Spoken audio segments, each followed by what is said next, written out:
சுத்தம் வைத்து அந்த கழிவு நீரை கடலில் அனுப்புகிறார்கள். அந்த கழிவு நீரை கடலில் அனுப்பினால் அந்த கடல் வளம் எப்படி இருக்கும்? கொதிகலத்தை கொண்டு கடலில் இறக்கினால் அங்கு இருக்கும் உயிரினங்கள் எல்லாம் அழிந்துவிடும். இது ஏன் தெரிய மாட்டேங்கிறது அரசில் வாழ்கின்ற அரசாதிக்கும் அரச அதிகாரிகளுக்கும் என்று தெரியவில்லை.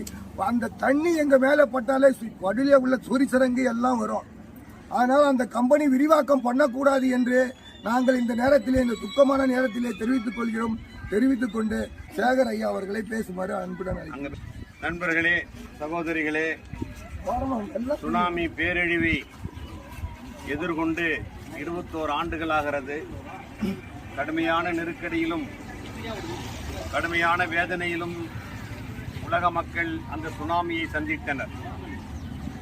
கடலூர் பக்கத்தில் இருக்கக்கூடிய கடற்கரை கிராமங்களில் பல்லாயிரக்கணக்கானோர் இறந்து மடிந்திருக்கிறார்கள்.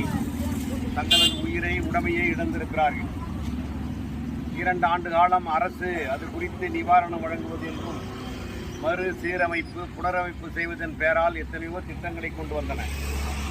உலக நாடுகள் போட்டி போட்டுக்கொண்டு நிதியை வாரி வழங்கினார்கள். ஆனாலும் நம்முடைய தோழர் கஜேந்திரன் சொன்னதைப் போல பாதிக்கப்பட்டவர்களுக்கு எந்த நிவாரணம் போய் நேரடியாக சேரவில்லை. வீடு இல்லை, வீடு இருந்தால் அதற்கு பட்டா இல்லை, பட்டா இருந்தால் அதற்கு உண்டான நிவாரணம் இல்லை என பல்வேறு விதமான நெருக்கடிகளுக்கு மக்கள் ஆளாக்கப்பட்டிருக்கிறார்கள். இன்னுயிரை இந்த குடும்பங்களிலே கண்டுகொள்வதற்கு அரசு இல்லை. அவர்களுக்கு அளிக்கப்பட்ட நிவாரணங்கள் அன்றோடு சரி முடிந்துவிட்டது.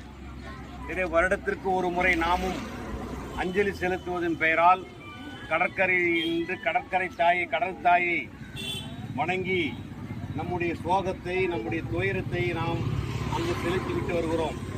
ஆனால் செய்ய வேண்டிய அதிகாரத்தில் இருப்பவர்கள், செய்யக்கூடியவர்கள் யாரும் அந்த மக்களை ஏறெடுத்து பார்க்கவில்லை என்பதுதான் குறை. இதுதான் இன்றைய நிலை. இதுதான் ஆட்சி ஏற்படுத்தியிருக்கக்கூடிய இந்த முறையில்தான் நாம் வாழ்ந்து கொண்டிருக்கிறோம். இன்னும் 2 மாதத்திலே தமிழ்நாட்டிற்கு தேர்தல் வரும். தேர்தலிலே வாக்களிக்க எல்லாம் வருவார்கள். உங்களிடத்திலே வருவார்கள், வாக்கு கேட்டு வருவார்கள். அதில் போடு, இதில் போடு, கையில் குத்து, காலில் குத்து, அதில் முதுகில் குத்துணும். நீங்களும் வாங்கி கொடுக்கறத கொடுத்துட்டு கொடுங்க, நாங்கள் போடுறத போடுறோம்னு போட்டு இப்படி பொறுப்பற்ற முறையிலே ஆட்சியும் அதற்கேற்றால் போல் குடிமக்களும் நாமும் இப்படி இருப்பதால் தான் நம்முடைய உண்மையான துயரங்களை கூட எடுத்து சொல்ல முடியவில்லை.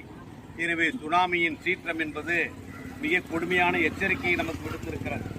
அந்த எச்சரிக்கை உணர்வு என்பது விழிப்பாக இரு, மீனவனே நீ விழிப்பாக இரு, மீனவ சகோதரியே நீ விழிப்பாக இரு, போராடு, தீவிரம்